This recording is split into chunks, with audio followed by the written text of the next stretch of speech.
Grenada's love as far as you can see. Jump up, everybody's feeling fine. Well, let me take you back to the early days when the English thought they could just waltz into Grenada like they were invited to a tea party. Spoiler alert, the indigenous islanders weren't exactly rolling out the red carpet. Instead, there was some serious resistance, which quickly escalated into violent conflicts. By 1609, the settlers decided they'd rather evacuate than face more of the indigenous people's spicy hospitality. In a twist of fate, the French came along and thought, hey, let's build a fort and show them how it's done. They established a fortified settlement and, surprise, surprise, picked a fight with the indigenous Caribs. After a bit of a tussle, the French emerged victorious, claiming dominance over the island by 1654. Talk about a major power play. Then came the 7 Years' War, during which the British decided to seize Grenada like it was the last piece of cake at a family picnic. Once they got their hands on the island, it transformed into a British colony. This led to significant social and economic changes on the island, and not the fun kind, folks. Fast forward to 1795, and things took an exciting turn with Fedon's rebellion. Inspired by the French Revolution, Julian Fedon had a vision. He wanted to create a black republic in Grenada. Talk about ambitious. His call to action mobilized thousands of enslaved individuals who decided it was time to shake things up. In a landmark change, slavery was abolished in 1834. Imagine the celebrations. And just when you thought things couldn't get more interesting, nutmeg entered the scene in 1843, turning into Grenada's cash crop. Yes, that's right, folks. This tiny island became known as the Spice Isle, transforming trade and livelihoods, one nutmeg at a time. Zoom ahead to the 1950s, where political activism was brewing hotter than a pot of grandma's chili. The Grenada United Labour Party formed, leading to the first general elections under universal suffrage in 1951. However, don't expect calm. This period was marked by social unrest and persistent demands for better conditions. It was like a family gathering where everyone has a different opinion on the potato salad. Then in 1967, Grenada transitioned to associated statehood, granting the island a taste of autonomy. Herbert Blaise became the first premier, marking a significant step in Grenada's self-governance. You could say it was like handing the car keys to the teenager, exciting but a bit nerve-wracking. But hold on to your hats. Things got a little wild in 1979. A coup led by the New Jewel movement resulted in a Marxist-Leninist government under Maurice Bishop.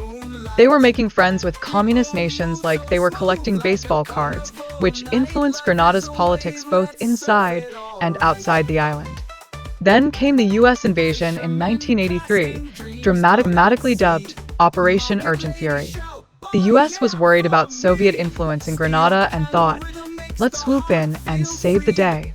This military action aimed to restore constitutional government and protect American interests in the Caribbean. I mean, who wouldn't want to join the party?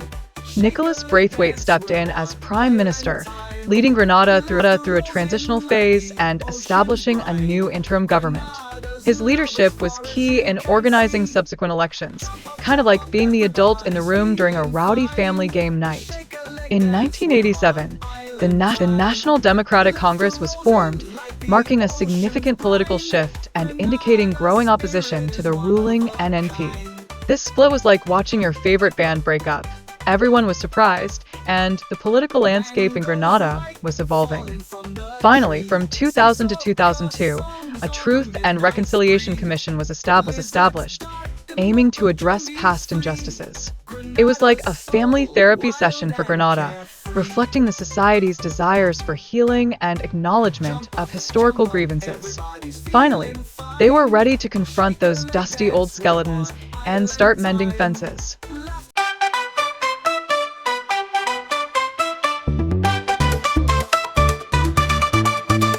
In Grenada where the sun always shines bright, rum and coconut under the moonlight.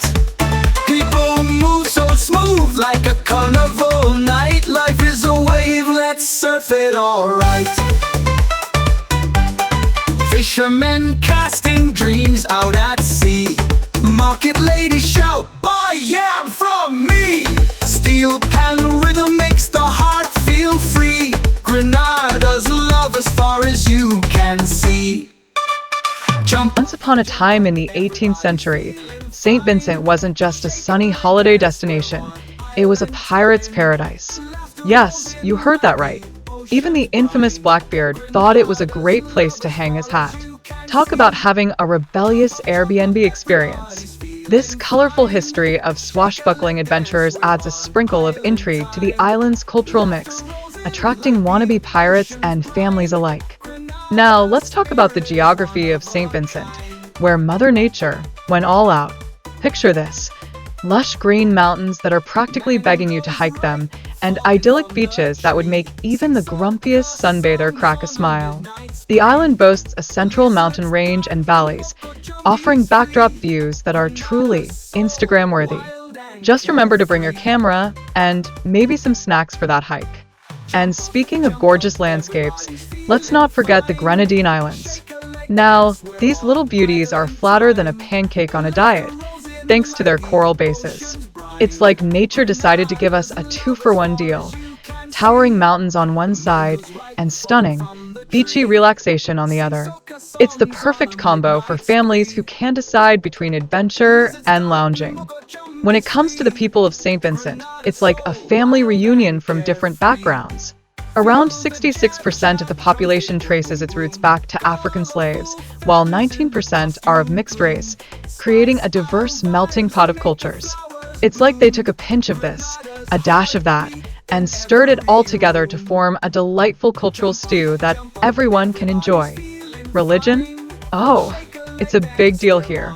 About 75% of Vincentians identify as Christian, mainly Anglican and Methodist. It's safe to say that Sunday services are as packed as the local market on a Saturday. The influence of colonial history is strong, and you might find that prayers and blessings often come with a side of rhythm. Just wait until you hear the hymns. Now, if you ever find yourself mingling with the locals, don't be surprised if you hear Vincentian Creole, a delightful mashup of English, African, and French. It's like being in a family kitchen where everyone is adding their secret ingredients. This colorful language just adds to the island's charm and is often spoken informally, proving that communication can be as spicy as the food. Speaking of food, let's talk breakfast. Ever heard of boljol? It's a zesty concoction of rehydrated salted cod mixed with veggies and herbs. It's basically your taste buds saying good morning while dancing the cha-cha. Often served with baked bakes or dumplings, it's a breakfast that will keep you energized for all your adventures. Just be careful not to turn into a codfish yourself. And for lunch, how about some kula soup? This hearty dish is made from leafy greens that are practically yelling "eat me" and the best Caribbean spices. Thickened with coconut milk, it's like a warm hug in a bowl. And let's not forget the fried dumplings called spinners, because who doesn't like a little spin in their soup? But history isn't just about food, it's about journeys. The islands have seen indigenous peoples, European colonizers, and sugar plantations all playing their part. This twisty tale shaped both the culture and economy, making St. Vincent a place where stories linger like the scent of fresh-baked bread wafting through the air. Now, the political scene took a major turn in 1951 with the introduction of universal adult suffrage. It was a big leap forward for St. Vincent, like finally getting permission to stay up past bedtime. This laid the groundwork for future independence and governance, showing that they weren't just resting on their beaches. And while we're on the subject of hard work, agriculture plays a vital role here, employing about 40% of the workforce. You'd think they're all farmers, right? Well, key exports include root crops, bananas, and plantains. It's like the island's grocery store is always stocked with the freshest goodies straight from the earth.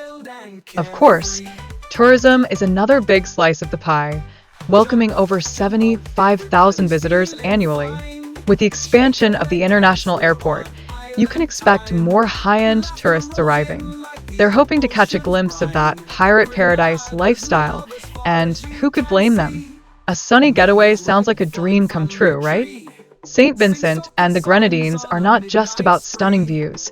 They're steeped in cultural heritage that brings together African,